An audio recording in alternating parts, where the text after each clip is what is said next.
Dice, exhortándoos que contendáis ardientemente por la fe, que ha sido dada una vez a los santos, que ha sido una vez dada a los santos. Porque algunos hombres, dice, han entrado encubiertamente, los que desde antes habían sido destinados para esta condenación, hombres impíos que convierten en libertinaje la gracia de nuestro Dios y niegan a Dios, el único soberano, y a nuestro Señor Jesucristo. Amén. En estos versículos se manifiesta una preocupación porque la fe y el mensaje cristiano del Evangelio estaba siendo atacado y está siendo atacado hoy en día también por los falsos maestros que están difundiendo algunas ideas o pensamientos peligrosos, ¿no? Que muchas personas se ven arrastradas, ¿no? Hoy en día el Internet es un espacio donde todos tenemos acceso y donde la gente mira y mira y mira y busca y busca y busca y escucha y escucha y escucha. Y no solamente el Internet, ¿no? Sino la libertad de expresión o la libertad de culto. Cada cual puede enseñar y cada cual puede predicar lo que quiera, que no pasa nada, ¿no?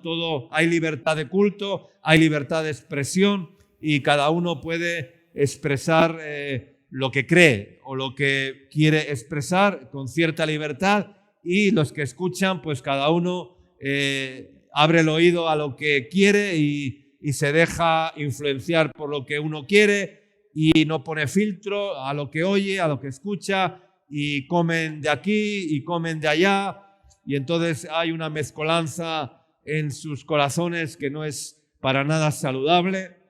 Ya, yo recomiendo comer de una sola fuente, ¿verdad? De una sola doctrina. No podemos comer de un lado y de otro, ¿no? Y hacer una rebujina, porque eso te va a causar una indigestión espiritual. Y luego no vas a saber a quién creer, no vas a saber a quién seguir, no vas a saber qué es la verdad, no vas a saber qué es la sana doctrina, no vas a saber qué. Pero para eso hace falta discernimiento. Y por eso hay una exhortación aquí del apóstol a contender, dice, ardientemente por la fe. Contender ardientemente por la fe contra aquellos o aquello que busca socavarla y que busca erosionarla y que busca destruir la fe. Hoy en día hay un espíritu de anticristo creado, hay un espíritu humanista, hay un espíritu que está ahí y que lo que quiere es erosionar la fe, quiere destruir la fe, quiere confundir la fe de la iglesia y la fe de los creyentes, ¿no? Y por eso el apóstol Pablo dice o exhorta a contender ardientemente, dice, por la fe. Ardientemente, no dice contender de cualquier manera. Contender quiere decir defender. Contender quiere decir cuidar. Contender quiere decir guardar. Contender ardientemente, dice, por la fe. Y la traducción de esta palabra, contender ardientemente, podíamos describirla como un atleta, ¿no?, que se esfuerza con extrema intensidad para ganar y obtener la victoria en una competición física, ¿no? Es decir, hace todo el esfuerzo para ganar, para llegar a la meta, para conseguir el premio, para obtener el premio, para obtener lo que busca, ¿no? Eso es contender ardientemente por la fe. Un verdadero contendiente se esfuerza vigorosamente para ganar la competencia, ¿no? Sin retener nada, ¿no? Y por eso el apóstol Pablo en 1 Corintios dice, no sabéis que todos los que corren en el estadio, todos a la verdad corren, pero solo uno se lleva el premio. Dice, corred de tal manera que lo obtengáis. Dice, todo aquel que lucha, dice, de todo se abstiene. Ellos a la verdad para recibir una corona incorruptible, pero nosotros para recibir una corona incorruptible. Amén. El que lucha, dice, de todo se abstiene. El que compite, dice, lo hace no de una forma legítima, ¿no? ¿No? Dice ese texto, ¿no? Pero las dos falsas enseñanzas básicas con las que Judas contiende están declaradas en el verso 4. El verso 4 dice, porque algunos hombres, dice, han entrado encubiertamente. Cuando digo hombres, quiero decir filosofías, pensamientos de hombres, ¿no? Porque algunos hombres han entrado, o pensamientos humanistas, o pensamientos sentimentales humanos. Dice, han entrado encubiertamente, dice, los que antes habían sido destinados para esta condenación. Dice, hombres impíos que convierten en libertinaje la gracia de nuestro Dios y que niegan al Dios el único soberano, a Dios el único soberano y a nuestro Señor Jesucristo. Primero, se opone a los falsos maestros en su sanción de comportamiento inmoral. ¿Y ese comportamiento inmoral cuál es? Que convierten en ¿qué? En libertinaje, ¿qué? La gracia de Dios. Ese es el comportamiento inmoral. Convertir en libertinaje la gracia de Dios. Es decir, licencia para hacer lo que yo quiero. Porque Dios es bueno, porque Dios me perdona, porque Dios me ama y porque Dios, la sangre de Cristo me limpia de todo pecado. Y aunque peque, la sangre de Cristo me volverá a limpiar de todo pecado. Esa es la licencia que usamos muchas veces y convertimos en libertinaje la gracia de Dios. Amén.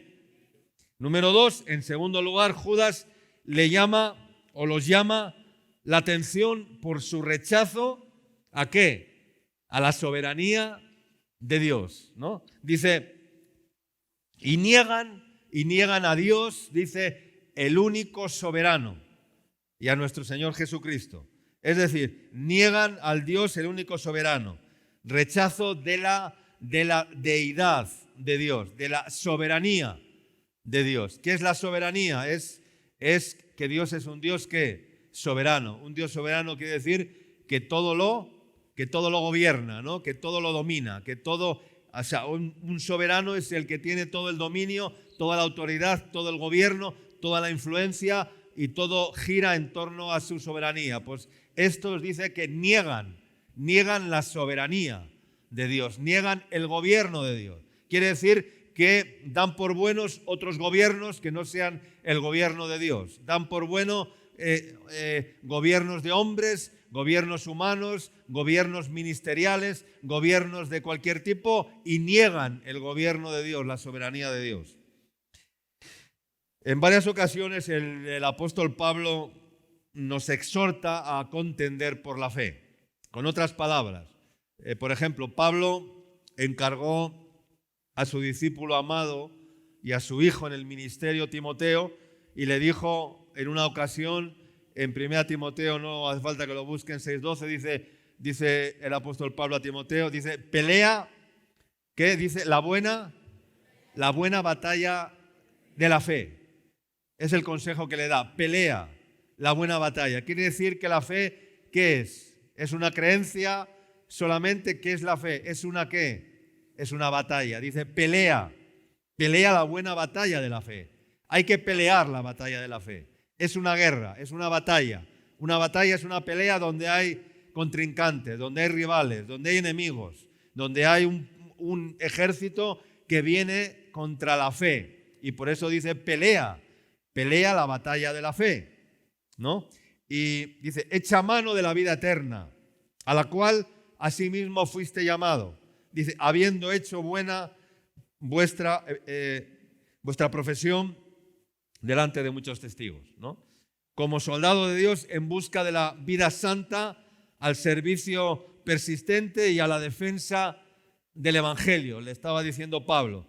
A la iglesia en Corintio también Pablo aconseja a los creyentes que se vean a sí mismos, como he dicho, como corredores de una carrera, ¿no? Corred de tal manera que lo obtengáis. A la iglesia en Filipos, el apóstol Pablo les dice, porque a vosotros os es concedida a causa de Cristo, no solo que creáis en Él, sino que también padezcáis por Él. Quiere decir que les estaba diciendo, mira, esto no es una vida yuppie, no es una vida de alegrías, no es una vida donde todo es light, donde todo es yuppie. No, esto es una pelea, esto es una batalla. Y no solamente que creáis en Él, sino que también padezcáis por Él. Ambas cosas, creer y padecer. Eso es pelear la buena batalla de la fe. Lucha, corre y esfuérzate. En otras palabras, contender ardientemente por la fe. Ahora a seguir leyendo verso 5 al 7. Bueno, vamos a leer todo el libro, ¿no? Dice, mas quiero recordaros, ya que una vez lo habéis sabido, que el Señor, habiendo salvado al pueblo, sacándolo de Egipto, después, dice, destruyó a los que no creyeron, y a los ángeles que no guardaron su dignidad, sino que abandonaron su propia morada, dice, los ha guardado bajo oscuridad en prisiones eternas, para el juicio del gran día, como Sodoma y Gomorra y las ciudades vecinas, las cuales de la misma manera que aquellos, habiendo fornicado e ido en pos de vicios contra naturaleza, fueron puestas por ejemplo, sufriendo el castigo del fuego eterno. De una forma breve, Judas le recuerda a la iglesia algunos acontecimientos y algunos sucesos de la historia. Acontecimientos que ellos ya sabían, ¿no? Pero que necesitaban que fueran recordados, ¿no? Les aclara, ya ustedes saben todo esto, yo sé que ustedes lo saben, pero vamos a recordarlo, ¿no? Cuando necesitamos recordar algo es porque normalmente lo estamos, lo estamos olvidando, ¿no? Y el Señor nos lo hace recordar. ¿Por qué lo estamos olvidando? O porque no hemos no tomado en cuenta las implicaciones de estos acontecimientos, ¿no? Seguramente habrán escuchado o habrán leído alguna vez una frase que dice, el pueblo que no conoce su historia está condenado ¿a qué? A repetirla. El pueblo que no conoce su historia está condenado a repetirla. Y esto es una realidad. El que no conoce su historia, el pueblo que no conoce su historia, una y otra vez, diferentes pueblos a lo largo de la historia han caído en los mismos errores, en los mismos pecados. El pueblo de Israel continuamente caía en los mismos pecados. Los reyes de Israel continuamente caían en los mismos errores. Encendían baales, adoraban a falsos dioses, tenían su culto particular, se olvidaban del culto a Dios, levantaban sus propios altares. Y así sucesivamente. El ser humano a lo largo de la historia es lo mismo. El que no recuerda su historia, el que no conoce su historia, está condenado a repetirla. Y hay muchas personas que repiten y repiten y repiten las mismas cosas porque no son conscientes de su historia, no son conscientes de su vida pasada, no son conscientes de sus errores y entonces vuelven a repetirlos. En otras palabras, esto es lo que Judas les está diciendo a la iglesia. Necesitan recordar su historia para que vean lo que está por delante. Amén. Y las opciones que tienen delante de ustedes. El primer suceso que les recuerda es la salida del pueblo de Egipto. Puedes leer sobre este suceso en el libro de Éxodo. Como sabemos, el Señor cumple su promesa por medio de Moisés, dirigir al pueblo fuera de Egipto y de la esclavitud, pero no se detiene ahí. Los lleva a recordar también lo que sucedió aparte de ese pueblo que en el desierto no creyeron. Y los que no creyeron, ¿qué les pasó? que quedaron ¿dónde? Quedaron tendidos, dice, en el desierto, cayeron en el desierto. Toda una generación salió de Egipto, pero de los muchos de ellos, Dios no se agradó de ellos porque provocaron a Dios, porque no le creyeron a Dios. Y entonces una gran parte del pueblo cayó. Tentaron a Dios, murmuraron contra Dios, se quejaron contra Dios, y entonces Dios envió serpientes que mordían al pueblo, y una gran parte del pueblo fue mordida por las serpientes, y murieron, dice, en un solo día 23.000 y muchos más. ¿Por qué? Porque no creyeron a Dios. Así de fácil y así de sencillo. No le creyeron a Dios. Dios les había dado una promesa, pero no creyeron la promesa de Dios. Cuando salieron de Egipto sí la creyeron, pero en el transcurso del caminar por el desierto empezaron a dudar de la promesa de Dios y no creyeron la promesa de Dios. Y como no creyeron, ¿qué les pasó? Que murieron y quedaron postrados en el desierto. Amén. Y no alcanzaron la promesa, no llegaron a la tierra de la promesa. Y a esos el Señor los destruyó y no les permitió la entrada en la tierra prometida. El segundo ejemplo o suceso está relacionado ¿con quién? Con los ángeles, que abandonaron su señorío original y sus moradas, aunque no podemos identificar exactamente a qué suceso se está refiriendo Judas, porque sería muy profundo entrar en este tema de los ángeles y no hay tiempo. Dice, pero los detalles no son lo que Judas quería recordar. Él quería recordar que estos ángeles se rebelaron en contra de lo establecido por Dios, y debido a eso recibieron el juicio y el castigo de Dios y fueron arrojados del cielo, ¿a dónde? Al abismo, al infierno. Son los ángeles caídos, ¿no? Pero bueno, vamos a dejarlo ahí, porque no quiero hablar de los ángeles, si eran de 2 metros de alto, si tenían los ojos azules, si tenían el pelo largo, si tenían... No estamos hablando de esto, ¿no? Únicamente el detalle de la rebelión de los ángeles. Y la tercera cosa que menciona, ¿qué es la destrucción de Sodoma y de Gomorra y de las ciudades vecinas, aledañas, ¿no? ¿Por causa de qué? ¿Cuál es la causa principal por la que Dios decide destruir Sodoma y Gomorra? La inmoralidad, la fornicación, la inmoralidad del pueblo de Dios. En ese tiempo el pueblo era totalmente inmoral. No vamos a empezar a decir lo que pasó con Lot, con sus hijas, los ángeles que eran homosexuales y que querían que les entregaran a los héroes para tener relaciones con ellos y todo este tema. Ya sabemos lo que pasó ahí, ¿verdad? Inmoralidad, Sodoma y Gomorra, sodomitas. Entonces, perversidad y rebelión. Y la respuesta del Señor a estas ciudades, ¿cuál fue? Borrarlas, ¿bajo qué? Bajo el fuego. Las destruyó ¿cómo? Con fuego, con azufre. Descendió azufre, ¿verdad? Y las ciudades fueron quemadas, fueron consumidas. Verso 8 al 13 dice, no obstante, vamos a seguir leyendo, verso 8, dice, no obstante, de la misma manera también estos soñadores, dice que mancillan la carne, rechazan la autoridad y blasfeman de las potestades superiores. Soñadores, dice, hombres, ¿qué son los soñadores? Son hombres, todos somos libres para soñar. ¿Cuánto dicen amén? Y todos podemos soñar.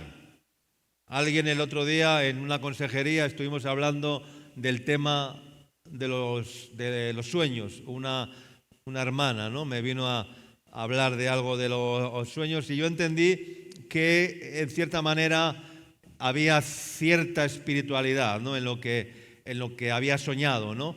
Pero hay que tener cuidado, porque a veces los sueños son solamente el fruto del subconsciente del ser humano, ¿verdad? Y a veces soñamos lo que...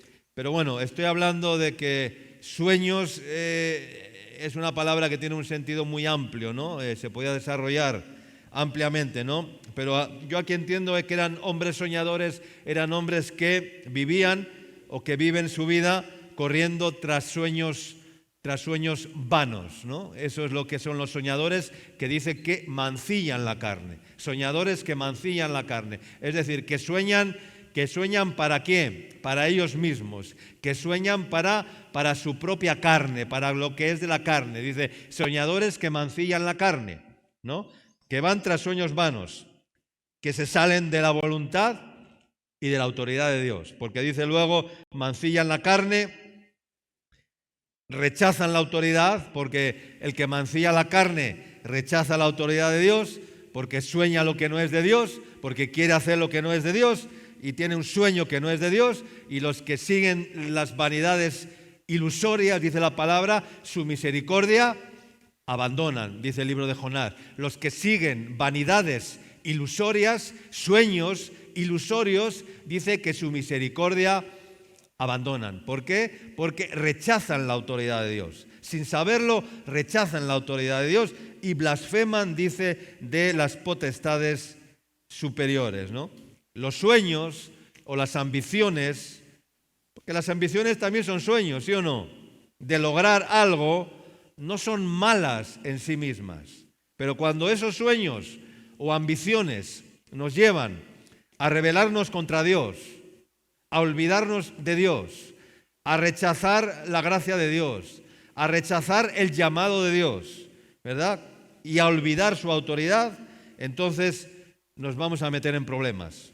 Seguro que te vas a meter en muchos problemas. Como estos hombres. El pueblo saliendo de Egipto tenía sueños, seguramente, y tenían aspiraciones. Porque ellos pensaban, vamos a ir a un mejor lugar. Estamos saliendo de una tierra de esclavitud, del látigo de Faraón, de estar sujetos a la esclavitud, y vamos a una tierra que fluye leche y miel. Es decir, tenían aspiraciones y tenían buenas expectativas. ¿Ya?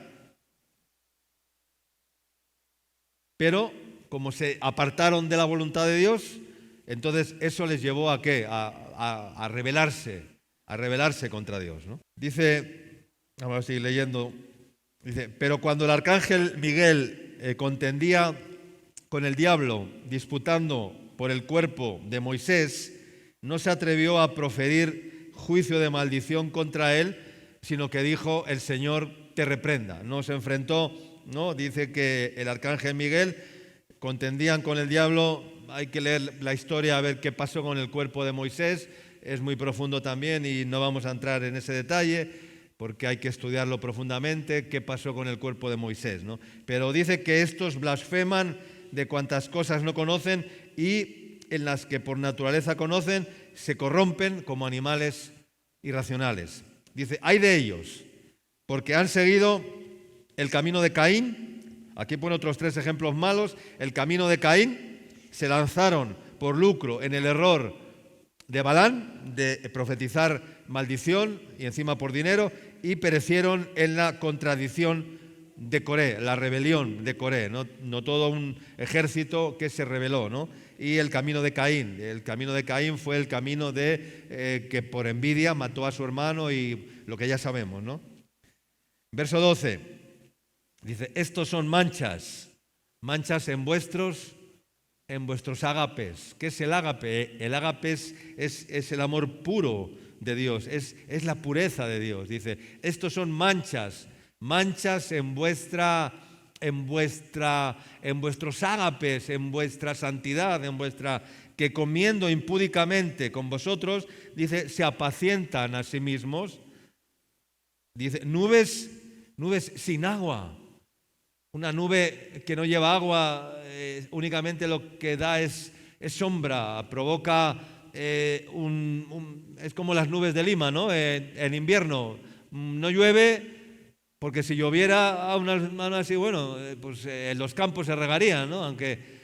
Pero las nubes sin agua, pues una nube normalmente tiene que derramar agua, ¿no? Y cuando el labrador mira las nubes que se ponen grises, dicen, ahora va a llover, qué bueno, va a regar la tierra, ¿no? Las nubes tienen que llevar agua, dice, llevadas de acá para allá por los vientos, ¿no? Llevadas por los vientos, dice, árboles otoñales. El árbol en otoño, ¿qué le pasa? Que se le caen las hojas, que se queda desnudo en el esqueleto, ¿no? Ahí habla de árboles otoñales, ¿no? Dice, sin fruto, 2 veces muertos y desarraigados. Dice, fieras ondas del mar. Dice, que espuman su propia vergüenza, como las ondas del mar, ¿no? Que espuman, dice, su propia vergüenza. Ahí los está comparando con una serie de cosas de la naturaleza, ¿no? Estrellas errantes, que son las estrellas fugaces, ¿no? Que aparecen y que rápidamente desaparecen, ¿no? Hay algunas personas que son así, que aparecen y desaparecen, ¿no? Que son como estrellas fugaces, ¿no? Para las cuales, dice, está reservada eternamente, dice, la oscuridad de las tinieblas. Amén. Vamos a seguir leyendo, versos 14 en adelante. Dice, de estos también profetizó Enoc, séptimo desde Adán, diciendo, he aquí vino el Señor con sus santas decenas de millares para hacer juicio contra todos y dejar convictos a todos los impíos de todas sus obras impías que han hecho impíamente y de todas las cosas duras que los pecadores impíos han hablado contra él. Estos son murmuradores, querellosos, que andan según sus propios deseos, cuya boca habla cosas infladas, adulando a las personas para sacar provecho. Habla de una serie de cosas, murmuradores, querellosos, que andan según sus propios deseos, que hablan cosas infladas, que inflan las cosas, que adulan a las personas para sacar provecho, aduladores y toda esta serie de personajes, ¿no? Que no edifican.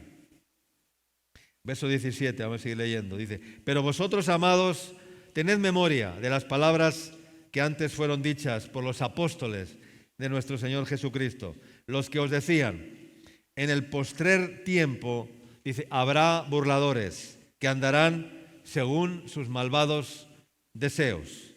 Dice, estos son los que causan divisiones. ¿Quiénes son los que causan divisiones? Los sensuales. Los que no tienen el Espíritu. Aquí lo dice muy claro. Dice, estos son los que causan divisiones, los que dividen el cuerpo.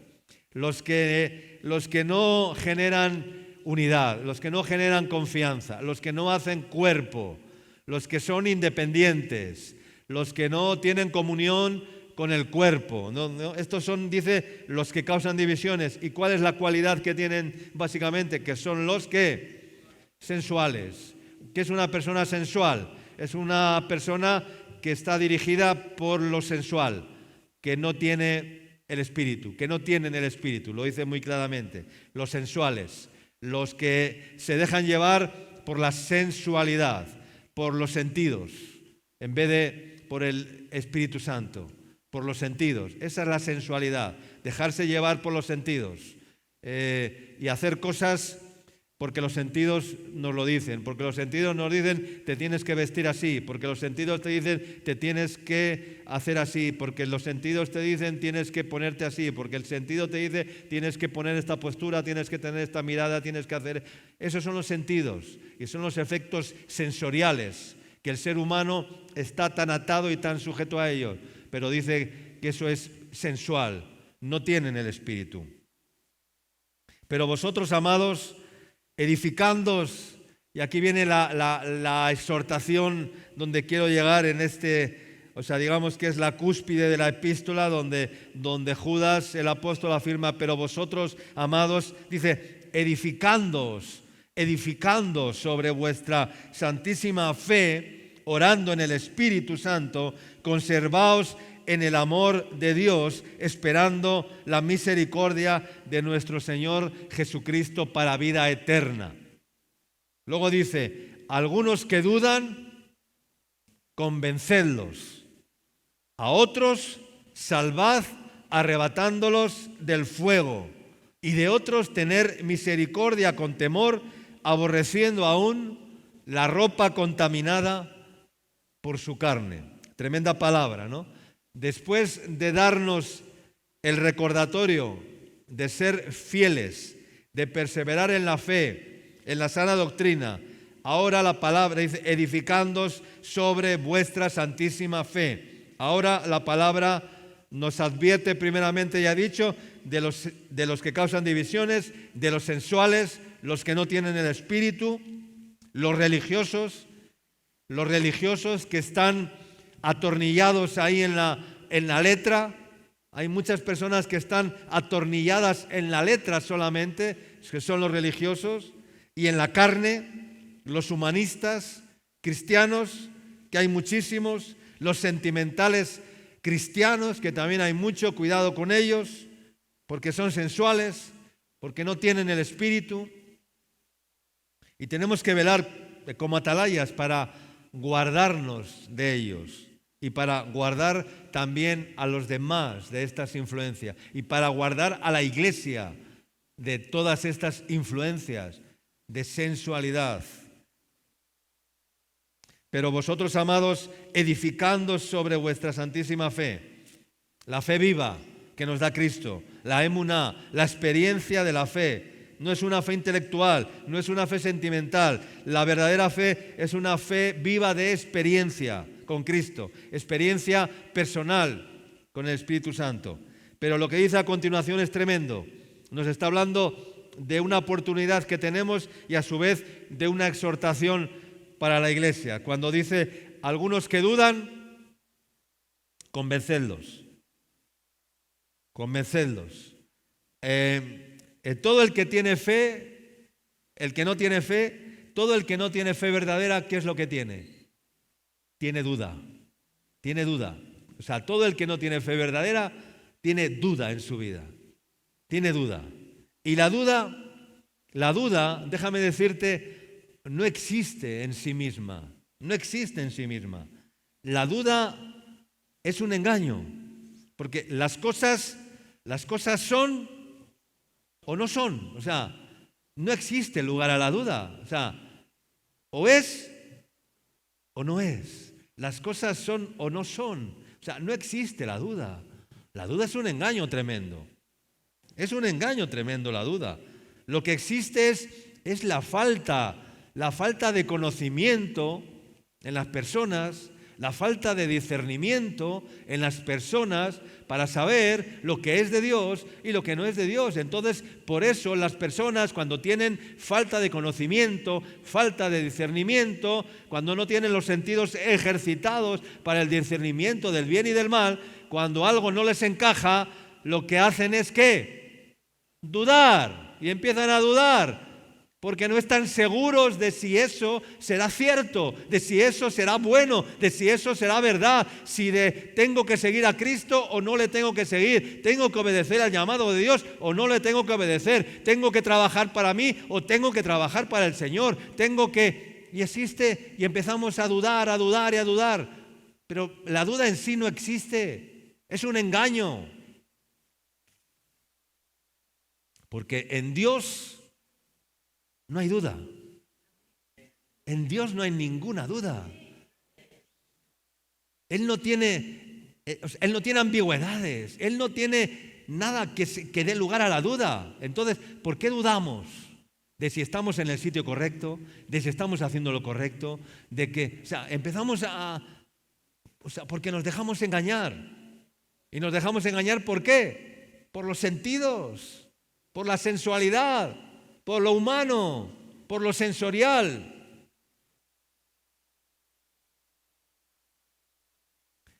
Pero la gente, ¿sabe lo que le pasa a la gente? En lugar de decir, soy ignorante, prefieren decir, tengo dudas.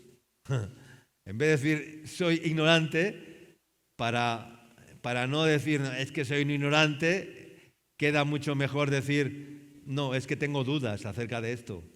No, lo que tienes es ignorancia, porque no tienes certeza, no tienes seguridad, no estás seguro.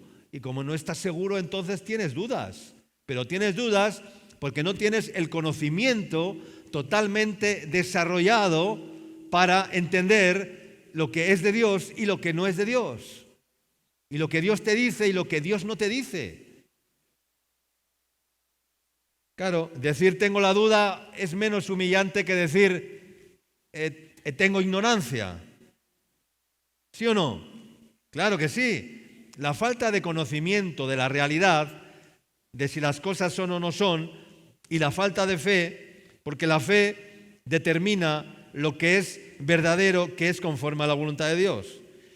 Pero bueno, dice, algunos que dudan, convencedlos. Ahora bien, ¿cómo puedo convencer a alguien? ¿Cómo podemos convencer a alguien? ¿Te lo has preguntado alguna vez? ¿Cómo podemos convencer a alguien como creyentes, como hijos de Dios, como siervos de Dios? Todos tenemos familiares, todos tenemos amigos, todos tenemos contactos, todos tenemos personas cercanas. ¿Cómo podemos convencerles? ¿Cómo podemos convencerles?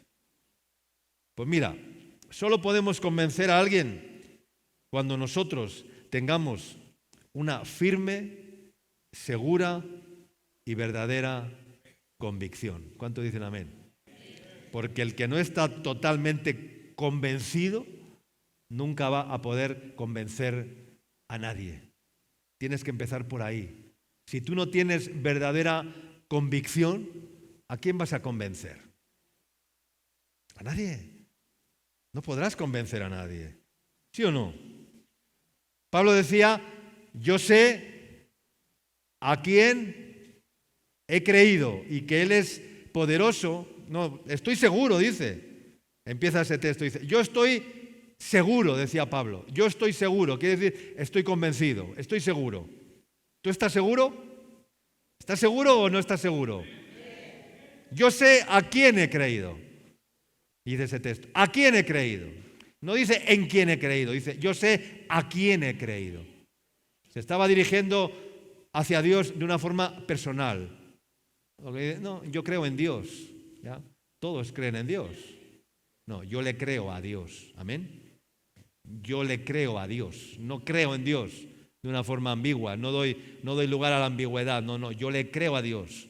Yo estoy seguro, yo sé a quién he creído, dijo Pablo, y estoy seguro de que Él es poderoso para guardar mi depósito hasta el día de su venida, hasta el día que Él venga. Amén.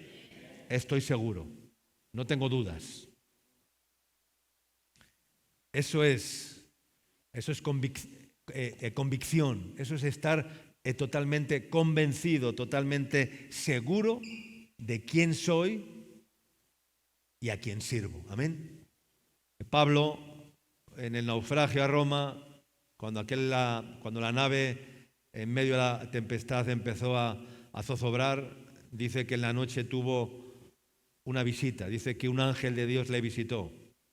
Y por la mañana se dirigió a toda la tripulación, porque estaban todos asustados, había que aligerar el barco, había que echar al mar los esquifes, Hechos capítulo 28, es muy interesante.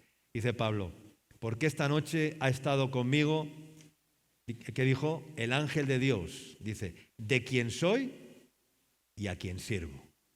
Dos afirmaciones de una total convicción. Esta noche ha estado conmigo el ángel de Dios, de quien soy y a quien sirvo. Y Él me ha dicho que no va a haber pérdidas humanas en la nave. Les estaba dando, ¿qué? Seguridad a los tripulantes, a la gente. El ángel de Dios me lo ha dicho. Dios me lo ha dicho. Esta noche me ha visitado, ha estado conmigo y me ha dicho eso, ¿no? Entonces, luego dice,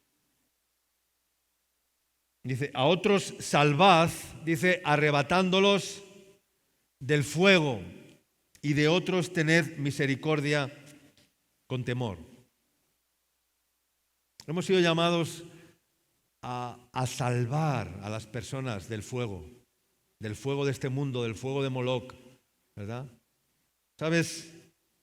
Yo le llamo a esto el ministerio de los socorristas. ¿Qué hacen los socorristas? Socorrer a las personas ¿cuándo? Cuando se están ¿qué? Cuando se están ahogando, ¿no? En las playas normalmente hay un equipo de socorristas. En las piscinas hay un equipo de socorristas que están ahí velando por si alguna persona se está ahogando. Rápidamente los socorristas van, se echan al agua y rescatan a la persona. Pues este es el ministerio de los socorristas. Cuando dice, a otros salvad, dice, arrebatándolos del fuego. Pues de la misma manera hay personas que se están quemando en las llamas del infierno, sin estar en el infierno. Hay muchos fuegos infernales. Uno de los libros de este ministerio que escribió el pastor Miguel Díez se titula Tizones arrebatados del incendio. Un tizón arrebatado del incendio, del fuego de Moloc, del fuego diabólico de este mundo. Porque hemos sido muchos y muchos y muchos tizones que el Señor ha arrebatado del fuego del diablo, del fuego de Moloc, del fuego del infierno. Y hay un texto que dice, ¿no? Está en Zacarías, bueno, ya se me olvidan los textos, ¿no? En Joel. No es dice, un tizón, dice, arrebatado del fuego, arrebatado del incendio. Y hay personas que no son conscientes de que están en las fauces del infierno, en la boca del infierno, en la boca del león. David decía, cuando un león venía y cogía a una oveja y se la llevaba para devorar, dice que iba detrás del león y que decía, la sacaba, dice, de la boca del león, a la oveja. Eso era un socorrista a la oveja que iba a ser degollada, que ya el león la iba a devorar. Dice que metía la mano, dice David, metía la mano en la boca del león y la sacaba a la oveja para que el león no la devorara. Entonces, ¿cómo arrebatarles del fuego a las personas? ¿Cómo convencerlas de pecados, sino mostrándoles la verdad y con la convicción de la experiencia propia, con el testimonio verdadero? Porque ¿qué es lo más importante? Después de salvarnos a nosotros mismos, ¿qué es lo más importante que tenemos que hacer? ¿Salvar a qué? Salvar a otros. Salvar a otros. Una vez que el Señor te ha salvado, ¿qué es lo más importante que tienes que hacer? Salvar a otros. Salvar a otros, salvar almas. ¿Qué es lo más importante para nosotros? Llegar a la meta, alcanzar la salvación, pues eso es lo que hay que trasladar a los demás, eso es lo que hay que llevar a los demás. Pero para ser verdaderos socorristas de Cristo, primeramente es necesaria nuestra santificación y tener buen testimonio. ¿Cómo vamos a salvar a alguien si estamos con una pata coja? Tú vas a salvar a alguien si tienes una pata coja. ¿Podrás salvar a alguien con una pata coja? Pregunto. No. ¿Cómo vas a salvar a alguien con una pata coja? Imposible. Pues hay muchas personas que tienen la pata coja, que están cojean. Y como cojean, pues no pueden salvar a nadie. Ellos mismos con dificultad se van a salvar por la misericordia de Dios. Pero con la pata coja, hermano, no vas a poder salvar a nadie. Si vivimos con esa cojera, si vivimos con doble ánimo, si vivimos con ilusiones vanas, como hemos dicho, no vamos a salvar a nadie. Y por eso Pablo le recomienda y le exhorta otra vez a su querido hijo Timoteo.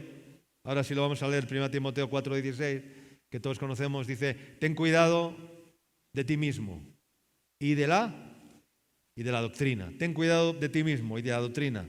Persiste en ello, pues haciendo esto, dice, te salvarás a ti mismo y ¿qué más? Y a los que te oyeren. A ti mismo y a los que te oyeren.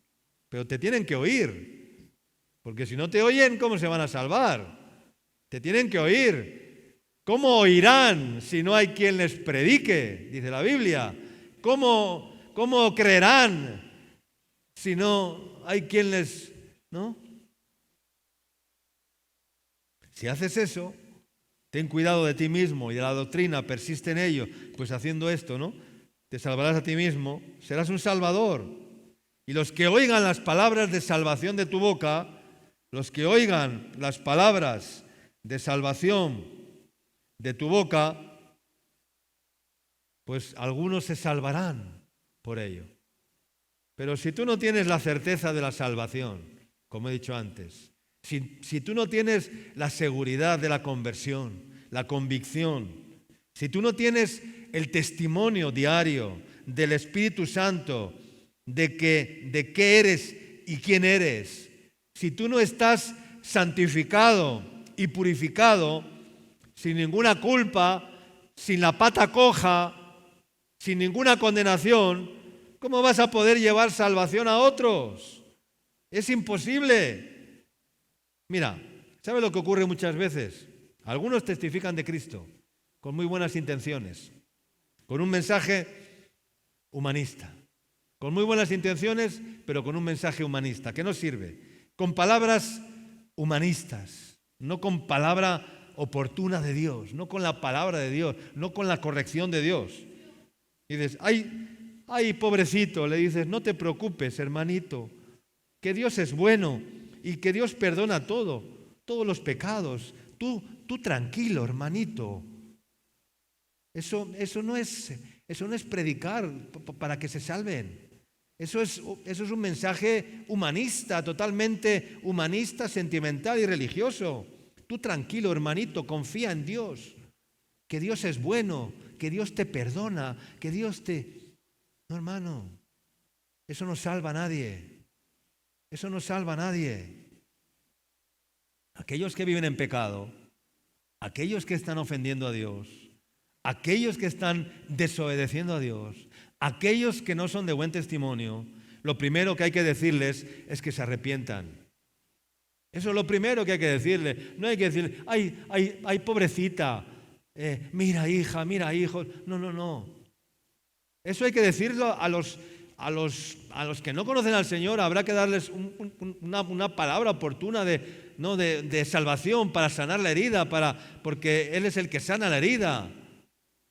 Pero a los que confiesan al Señor, a los que dicen que son, a los que dicen que hay que decirles, mira, arrepiéntete y déjate de rollos.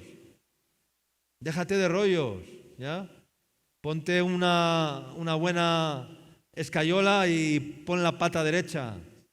Pon la pata coja, ponte la derecha ya de una vez. Escayólate o entablíllate y pon la pata derecha, la pierna derecha, para que lo cojo, dice, no se salga del camino, sino que sea sanado. Pero el que no está verdaderamente arrepentido, el que tiene pecados, mira lo que te voy a decir, el que no está en su vida totalmente arrepentido, el que tiene pecados ocultos o que mantiene en su vida todavía deseos ocultos, no solamente que tiene pecados ocultos, sino que tiene deseos ocultos, ¿ya? Deseos ocultos. ¿Cómo podrá ir a socorrer o salvar o libertar a otros? Es imposible. ¿Con qué autoridad podrá corregir a alguien? ¿Con qué autoridad? ¿Con qué autoridad? ¿Con qué autoridad podrá denunciar el pecado de alguien?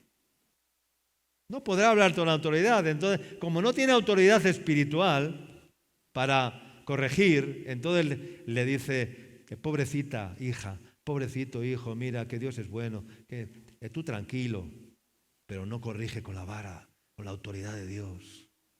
No entra ahí como un bisturí, no corrige lo deficiente.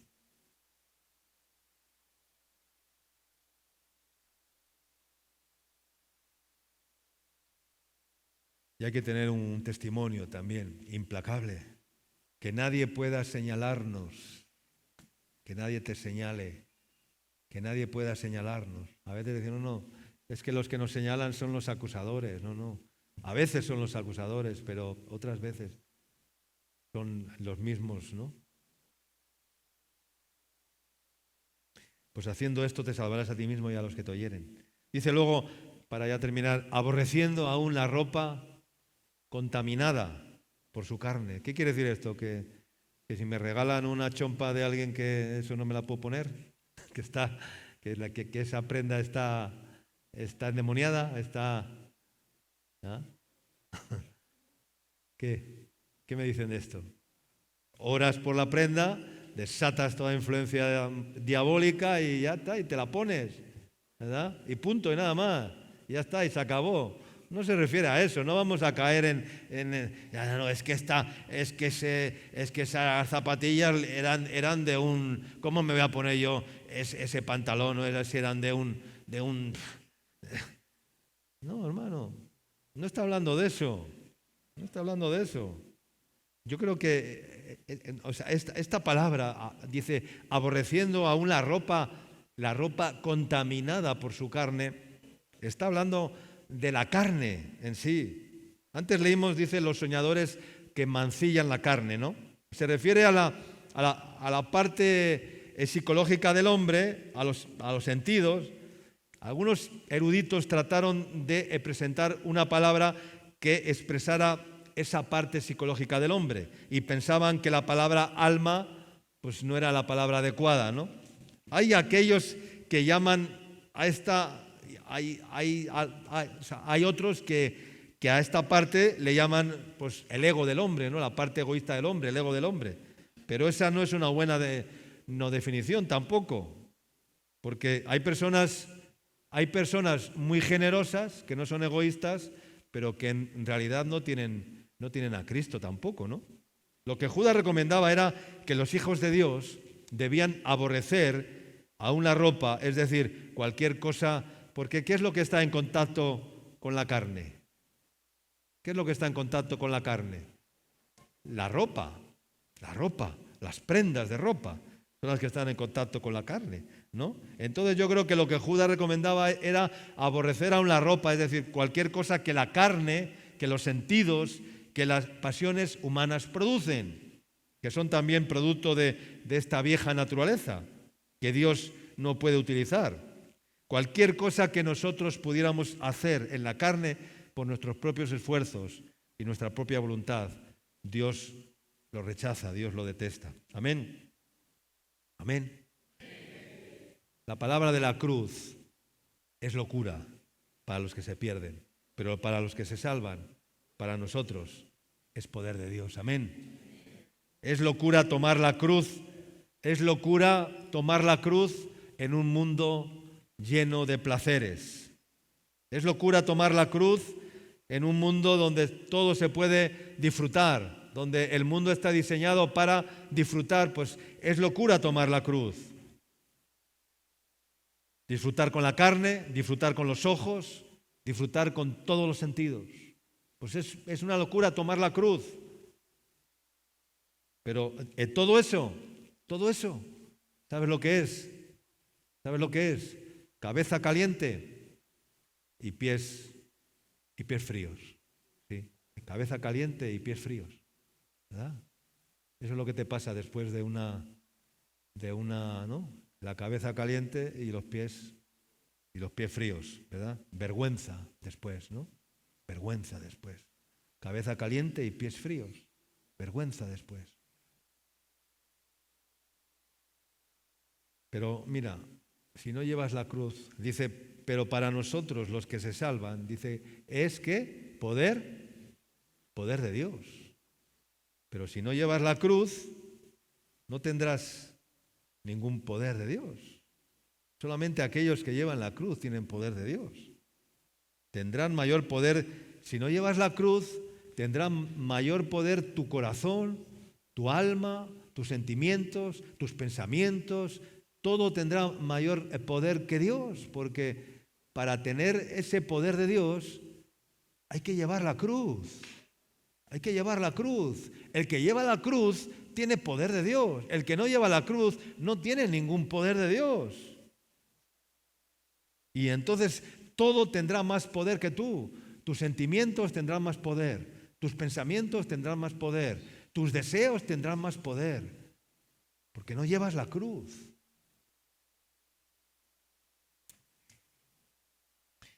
Y esta epístola concluye con una hermosa promesa y bendición que vamos a leer, versos 24 y 25.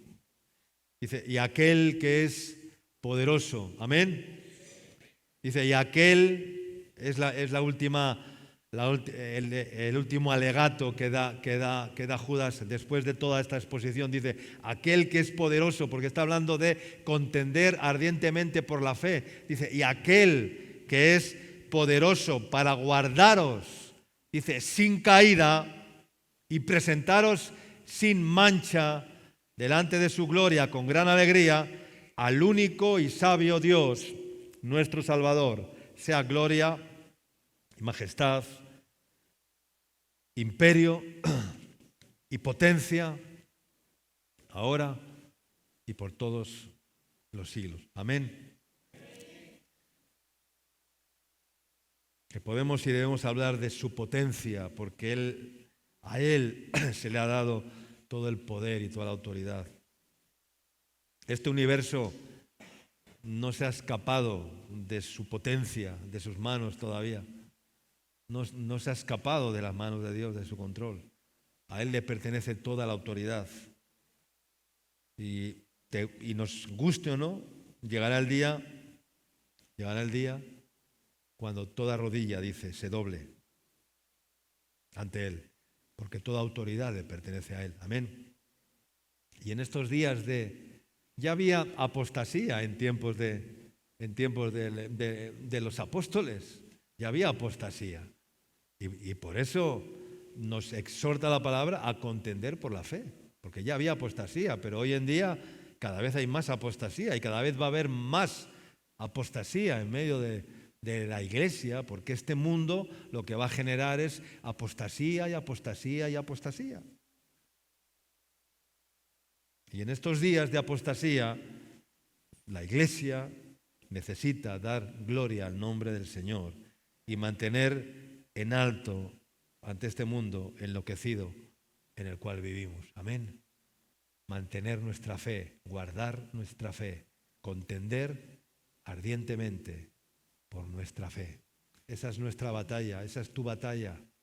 Guardar la fe, cuidar la fe, contender, luchar, pelear la batalla de la fe, para que el diablo no arrebate ese tesoro de la fe que tenemos en vasos de barro, dice, en vasos de barro, para que la excelencia del poder de Dios sea de Dios y no de nosotros. Amén.